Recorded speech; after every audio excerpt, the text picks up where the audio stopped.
Video like जरूर कर लीजिए और ऐसे वीडियो लगातार फ्री में पाने के लिए चैनल को तुरंत सब्सक्राइब कर लीजिए और बेल आइकन को जरूर टैप कर लीजिए ताकि आगे भी सारे वीडियो आपको मिलते रहे। यूट्यूब में फॉलो करते हैं तो प्लीज ये वाला फ्री टेलीग्राम चैनल जरूर ज्वाइन कर लीजिएगा। सारे नोटिफिकेशन सारे अपडेट यहीं पे आते हैं, ध्यान रखिए। 51st क्वेश्चन है, निम्नलिखित कथनों पर विचार करें। पहला कथन है, वर्ष 1997 में प्रकाश में आया एल चंद्र कुमार केस अनुच्छेद 226 और अनुच्छेद 227 के अंतर्गत उच्च न्यायालयों की शक्तियों से संबंधित था। सेकंड है, वर्ष 2011 में प्रकाश में आया राम जेठमलानी केस अनुच्छेद 32 के अंतर्गत निर्धारित सर्वोच्च न्यायालय की शक्तियों से संबंधित था।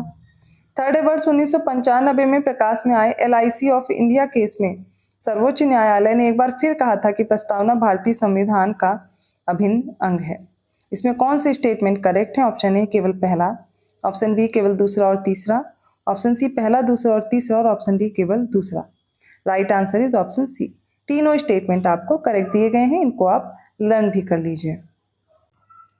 52nd क्वेश्चन है, फजल अली आयोग के संबंध में सही विकल्प का चयन करें। पहला विकल्प है, दिसंबर 1953 में एक 3 सदस्यीय राज्य पुनर्गठन आयोग फजल अली आयोग का गठन किया गया था। सेकंड है, इस आयोग के अन्य 2 सदस्य थे कवलम माधव पनिक्कर और पुरुषोत्तम दास टंडन। थर्ड है, इस आयोग ने सितंबर 1955 में अपनी रिपोर्ट प्रस्तुत की थी। फोर्थ है, प्रस्तुत की गई रिपोर्ट में भाषाओं को राज्यों के पुनर्गठन का आधार व्यापक रूप से स्वीकार किया गया था।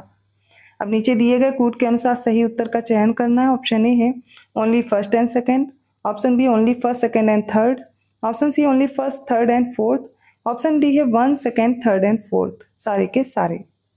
इसका राइट आंसर हो जाएगा ऑप्शन सी, पहला, तीसरा और चौथा स्टेटमेंट करेक्ट है। लेकिन जो सेकेंड स्टेटमेंट है वो इनकरेक्ट है। क्यों? इस आयोग के अन्य जो 2 सदस्य थे उसमें KM पनिक्कर तो थे, लेकिन इनके साथ हृदयनाथ कुंजरू थे, पुरुषोत्तम दास टंडन इसमें नहीं थे। बाकी सारे स्टेटमेंट करेक्ट दिए गए हैं। 53rd क्वेश्चन है, निम्नलिखित में से सही विकल्प का चयन करें। पहला विकल्प है, भारतीय संविधान के अनुच्छेद 75 क्लॉज 3 के अंतर्गत मंत्रिपरिषद लोकसभा के प्रति सामूहिक रूप से उत्तरदायी होती है। सेकंड है, मंत्रिपरिषद का अस्तित्व तभी तक होता है जब तक कि उसे सदन से बहुमत प्राप्त है। थर्ड है, लोकसभा अविश्वास प्रस्ताव पारित करके मंत्रिमंडल को हटा सकती है। फोर्थ है, अविश्वास प्रस्ताव पारित करने के लिए 60 सदस्यों की सहमति होना अनिवार्य होती है। ऑप्शन आप देख लीजिए। ऑप्शन ए है पहला और दूसरा, ऑप्शन बी है first second and third, option C है सेकेंड थर्ड एंड फोर्थ और ऑप्शन डी है सारे के सारे कथन। इसका राइट आंसर होगा ऑप्शन बी, केवल फर्स्ट, सेकेंड और थर्ड स्टेटमेंट करेक्ट है। देखिए, अविश्वास प्रस्ताव पारित करने के लिए 50 सदस्यों की सहमति प्राप्त करनी होती है, ना कि 60 सदस्यों की। जबकि ये आप जो पहला स्टेटमेंट है करेक्ट है, सेकेंड भी करेक्ट है और थर्ड भी करेक्ट है। ऑप्शन बी राइट है। 54th क्वेश्चन है, निम्नलिखित में से सही विकल्प चुनें। पहला, केंद्र शासित प्रदेशों का प्रशासन राष्ट्रपति द्वारा उस सीमा तक कार्य करके किया जाता है जैसा वह उचित समझता है और अपने द्वारा नियुक्त प्रशासक के माध्यम से। सेकंड है, केंद्र शासित प्रदेशों का नियंत्रण और प्रशासन सीधे केंद्र सरकार द्वारा किया जाता है। थर्ड है, अंडमान और निकोबार द्वीप समूह दिल्ली, पंजाब और पुदुचेरी के प्रशासकों को उपराज्यपाल के रूप में नामित किया गया है। फोर्थ है, संसद को केंद्र शासित प्रदेशों में 3 सूचियों, संघ सूची, राज्य सूची तथा संवर्ती सूची के विषयों पर विधि बनाने का अधिकार है। नीचे दिए गए कूट के अनुसार सही उत्तर का चयन करना है। ऑप्शन ए है केवल first second and fourth, option B third and fourth, option C second and fourth और ऑप्शन डी है सारे के सारे। इसका राइट आंसर आप चूज करेंगे ऑप्शन ए, पहला, दूसरा और चौथा स्टेटमेंट करेक्ट है। ठीक है, थर्ड स्टेटमेंट क्यों इनकरेक्ट है? यहाँ पर दिया गया है अंडमान और निकोबार द्वीप समूह दिल्ली, पंजाब और पुदुचेरी के प्रशासकों को उपराज्यपाल के रूप में नामित किया गया है। अंडमान निकोबार द्वीप समूह होगा दिल्ली और पुदुचेरी, ना कि यहाँ पर पंजाब आएगा। इनके प्रशासकों को उपराज्यपाल के रूप में नामित किया गया है। 55th क्वेश्चन है, राज्य विधानमंडल में साधारण विधेयक के संबंध में सही विकल्प का चयन करें। पहला कथन, इसे राज्य विधानमंडल के किसी भी सदन में पुनः स्थापित किया जा सकता है।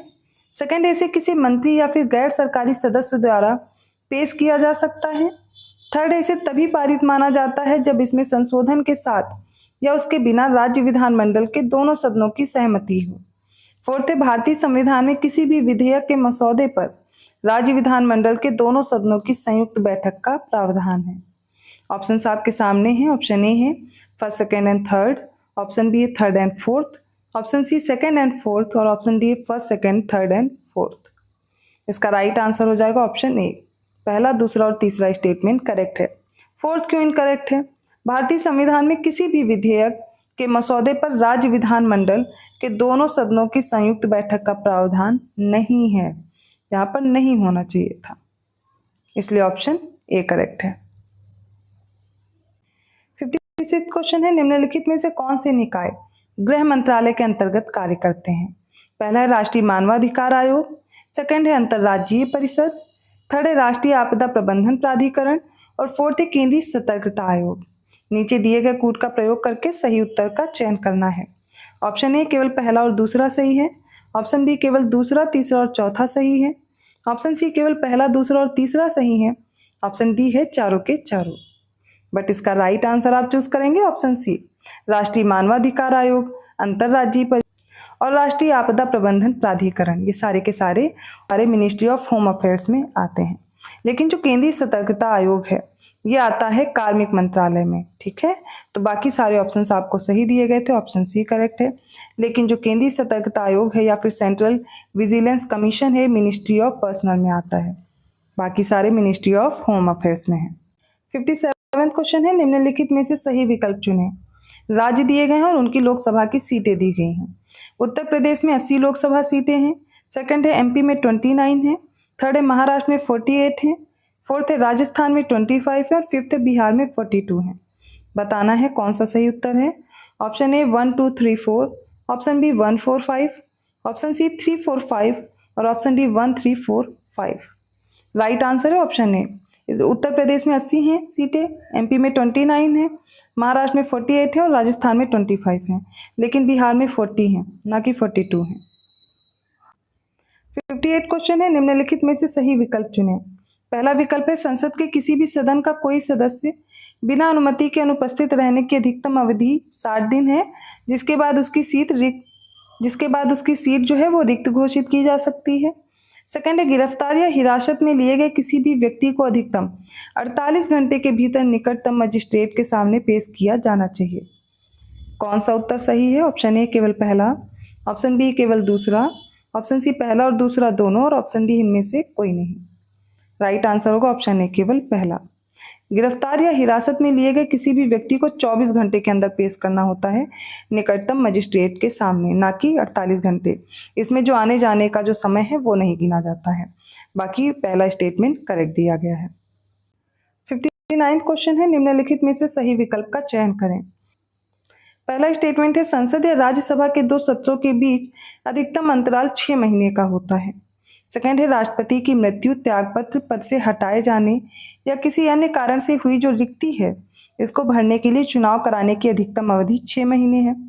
थर्ड है यदि संसद के दोनों सदन राष्ट्रपति शासन लगाने की उद्घोषणा को मंजूरी दे देते हैं तो यह 6 महीने तक जारी रहता है।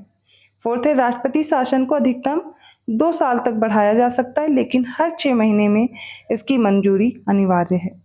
ऑप्शन ए है केवल पहला और दूसरा स्टेटमेंट करेक्ट है, ऑप्शन बी है केवल पहला दूसरा और तीसरा करेक्ट है, ऑप्शन सी है केवल second third and fourth, option D है चारों के चारों। इसका राइट आंसर होगा option B, first second and third statement correct है। फोर्थ स्टेटमेंट इनकरेक्ट है क्योंकि राष्ट्रपति शासन को अधिकतम 3 साल तक बढ़ाया जा सकता है, ना कि 2, लेकिन हर 6 महीने में इसकी मंजूरी अनिवार्य होती है। नेक्स्ट क्वेश्चन है, निम्नलिखित में से सही विकल्प का चयन करें। ठीक है, पहला स्टेटमेंट है अनुच्छेद 24 के अंतर्गत किसी कारखाने में रोजगार के लिए न्यूनतम आयु सीमा 14 वर्ष तय की गई है। सेकंड है अनुच्छेद 326 के अंतर्गत मतदाता के रूप में पंजीकरण के लिए न्यूनतम आयु 18 वर्ष निर्धारित की गई थी। थर्ड है आर्टिकल 21A के अंतर्गत 6 से 14 वर्ष की आयु के बीच शिक्षा को मौलिक अधिकार बना दिया गया था। उपर्युक्त में से कौन से कथन सही हैं? Option A only first and third, option B second and third, option C first second and third, option D first and second. Right answer होगा option C, first second and third. तीनों आर्टिकल आपको सही दिए गए हैं, आप इनको learn कर लीजिए। 61वां क्वेश्चन है, निम्नलिखित में से सही विकल्प चुनें। पहला है भारत का सर्वोच्च न्यायालय 28 जनवरी 1950 को अस्तित्व में आया था। सेकंड है वर्तमान में सर्वोच्च न्यायालय में मुख्य न्यायाधीश सहित न्यायाधीशों की संख्या कुल 34 है। थर्ड है भारत के सर्वोच्च न्यायालय के न्यायाधीश अधिकतम 66 वर्ष की आयु तक पद पर बने रहते हैं। इसमें कौन सा आंसर करेक्ट होगा? ऑप्शन ए है first and third, option B second and third, option C first second and third और option D first and second. Right answer होगा फर्स्ट एंड सेकंड जो स्टेटमेंट है करेक्ट है। थर्ड क्यों incorrect है? देखिए भारत के सर्वोच्च न्यायालय के लिए जो न्यायाधीश की उम्र है वो 65 वर्ष तय की गई है। 65 वर्ष तक वो अपने पद पर बने रह सकते हैं, ना कि 66 वर्ष। बाकी स्टेटमेंट करेक्ट है, option D is right. Second question है निम्नलिखित में से कौन सा विकल्प सही दिया गया है ये बताना है। दर्रा दिए गए हैं और अवस्थिति अर्थात पासेस दिए गए हैं और लोकेशन पूछी गई है। पहला है तुजू दर्रा जो कि मणिपुर में स्थित है। सेकंड है बोमडीला पास अरुणाचल प्रदेश में है। थर्ड है शिवकिला पास उत्तराखंड में और option D Umlingla pass Jammu और कश्मीर में है।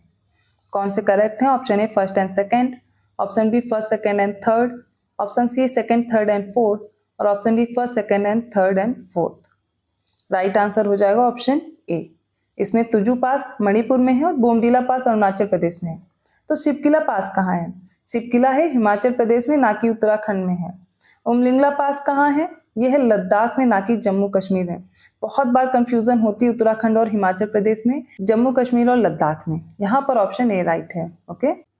63rd क्वेश्चन है प्रायद्वीपीय नदियों के संबंध में कुछ तथ्यों के संबंध में सही विकल्प चुनने हैं। तो ये जो पेनिनसुलर रिवर्स हैं उनके बारे में स्टेटमेंट है और देख करके बताना है कौन से स्टेटमेंट करेक्ट है। फर्स्ट देखिए गोदावरी नदी को छोड़कर इनके बेसिन क्षेत्र छोटे होते हैं। सेकेंड है इन नदियों का जो जलमार्ग है वो सकरा होता है। थर्ड है ऊर्ध्वाधर अपरदन अधिक होता है, वर्टिकल इरोजन हाई होता है। फोर्थ है ये नदियां धीमी गति से बहती हैं। फिफ्थ है इन नदियों की वहन क्षमता निम्न कोटि की होती है। सिक्स्थ है ये नदियां छिछला विसर्पण बनाती हैं जिसे शैलो मिएंडर्स बोलते हैं। नीचे दिए गए कोड का यूज करना है और सही उत्तर बताना है। कोड भी देख लीजिए। Option A 1 4 5 6, option B 1 2 3 4 5, option C 2 3 4 5 6 and option D is 1 2 3 4 5 6। Correct answer होगा option A first, fourth, fifth and sixth. ये स्टेटमेंट करेक्ट है। बाकी क्यों इनकरेक्ट है? देखिए गोदावरी नदी को छोड़कर इनके बेसिन क्षेत्र छोटे होते जाते हैं, सही है। लेकिन जो इन नदियों का जलमार्ग है वो चौड़ा होता है, नैरो नहीं होता, वाइडर होता है, इसलिए ये इनकरेक्ट है।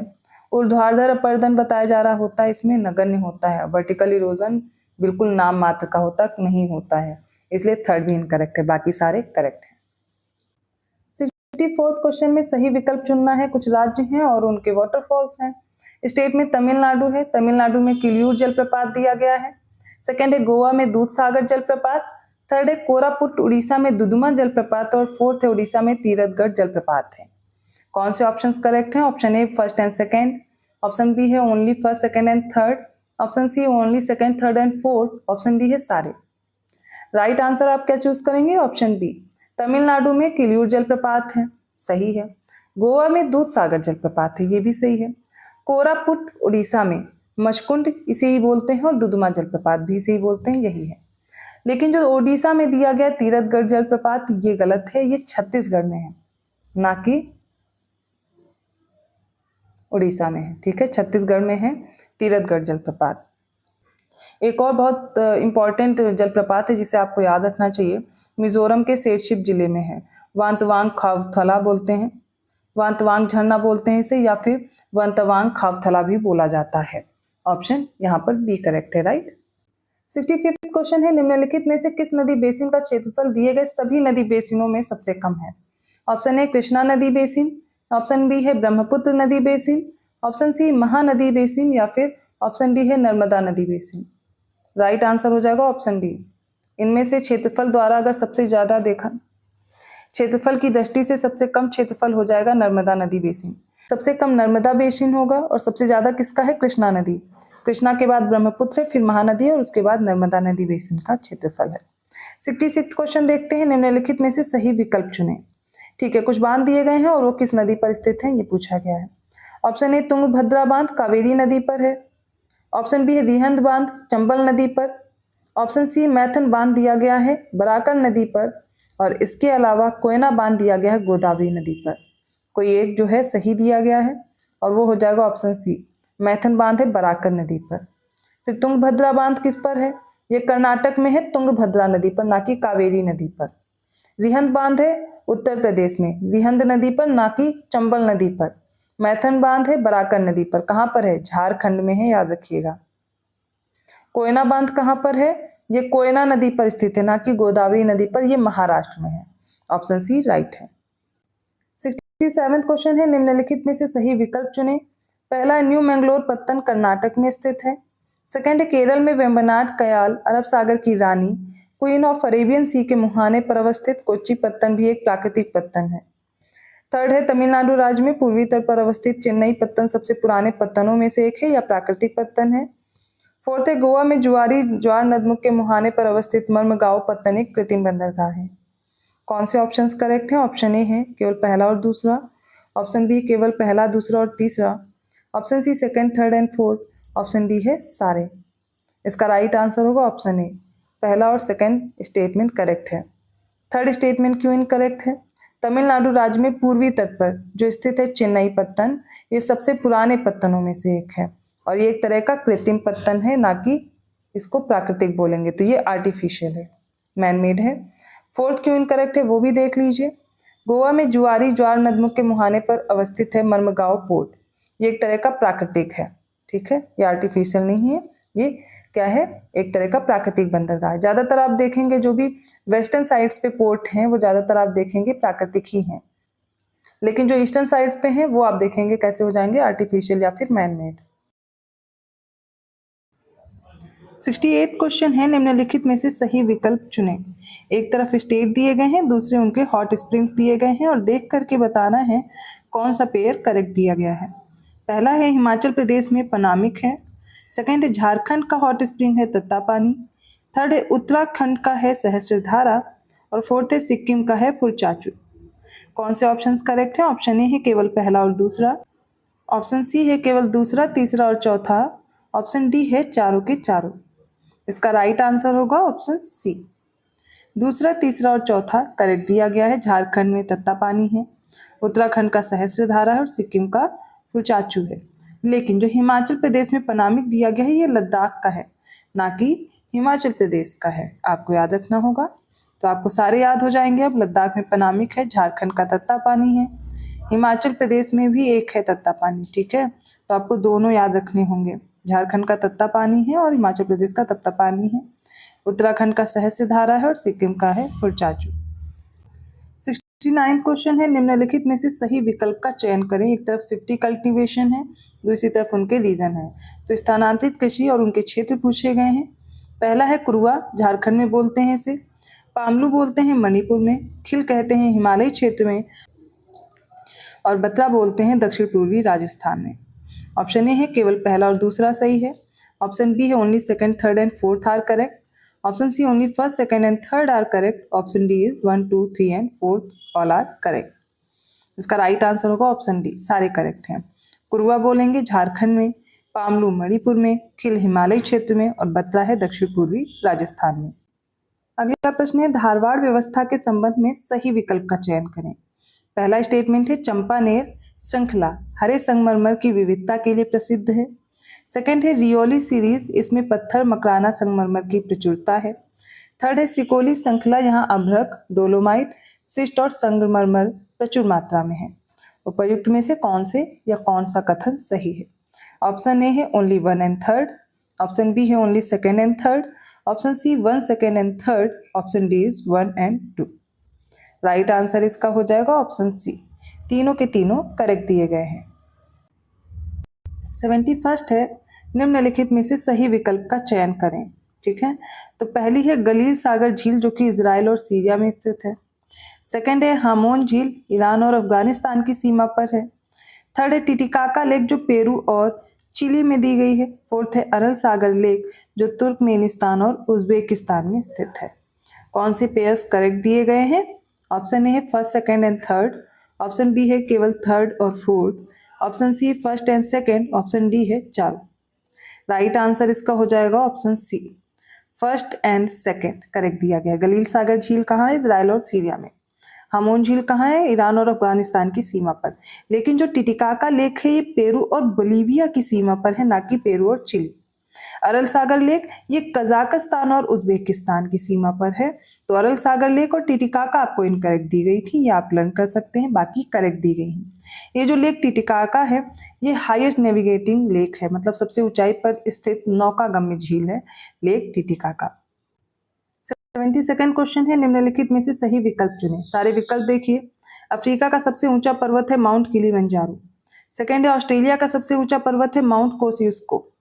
थर्ड है दक्षिण अमेरिका का सबसे ऊंचा पर्वत है माउंट एल्ब्रूस। और फोर्थ है यूरोप का सबसे ऊंचा पर्वत है माउंट एकांकागुआ। कौन से करेक्टली मैच्ड हैं? ऑप्शन ए है first and second, option B first second and third, option C है second third and fourth, option D है चारों। राइट आंसर है ऑप्शन ए, पहला और दूसरा करेक्ट है। अफ्रीका का जो सबसे ऊंचा पर्वत है वो माउंट किलिमंजारो है, तंजानिया में स्थित है, 5895 मीटर ऊंचा है।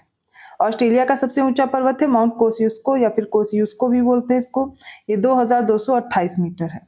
यूरोप का सबसे ऊंचा पर्वत है माउंट एल्ब्रूस जो कि रूस में स्थित है, ठीक है, तो ये गलत दिया गया था। दक्षिण अमेरिका का सबसे ऊंचा पर्वत है माउंट एकांकागुआ, ये अर्जेंटीना में है, तो ये आपस में ऐसे मैच कर सकते हैं।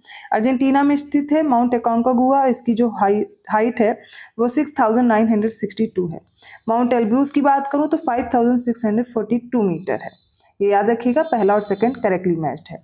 73rd क्वेश्चन की ओर बढ़ते हैं। निम्नलिखित द्वीपों को क्षेत्रफल के आधार पर आरोही क्रम अर्थात असेंडिंग ऑर्डर में लगाना है। ऑप्शन ए है सुमात्रा, मेडागास्कर, बफिन और होंसू। ऑप्शन बी है मेडागास्कर, बफिन, होंसू और Sumatra. Option C Honshu, Sumatra, Madagascar और बफिन।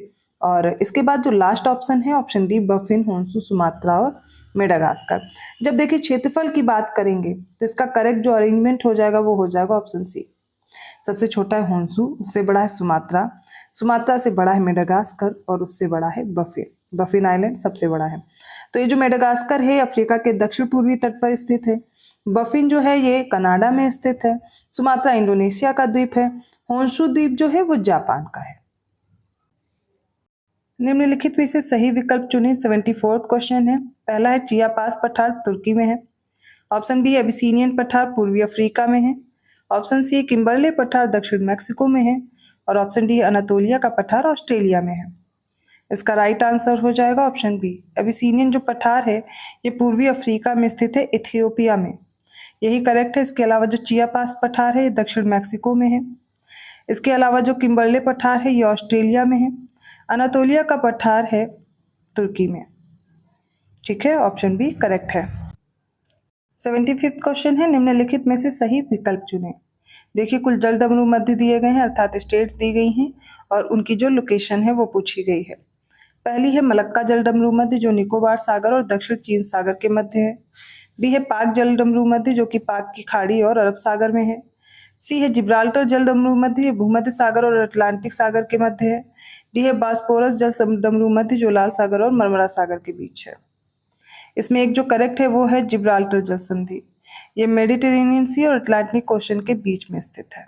जबकि जो मलक्का स्ट्रेट है ये कहाँ पर है, तो ये अंडमान सागर और दक्षिण चीन सागर के मध्य है, याद रहेगा। इसके बाद जो पाक जलडमरू मध्य है पाक की खाड़ी और बंगाल की खाड़ी के बीच है, ना कि अरब सागर। बॉस्फोरस जलडमरू मध्य जो है यह है काला सागर और मरमरा सी के बीच, ना कि रेड सी। तो ये इसमें जो ऑप्शन सी करेक्ट था वो आपको याद करना है। इसके अलावा भी मैंने आपको ऑप्शन एक्सप्लेन किया।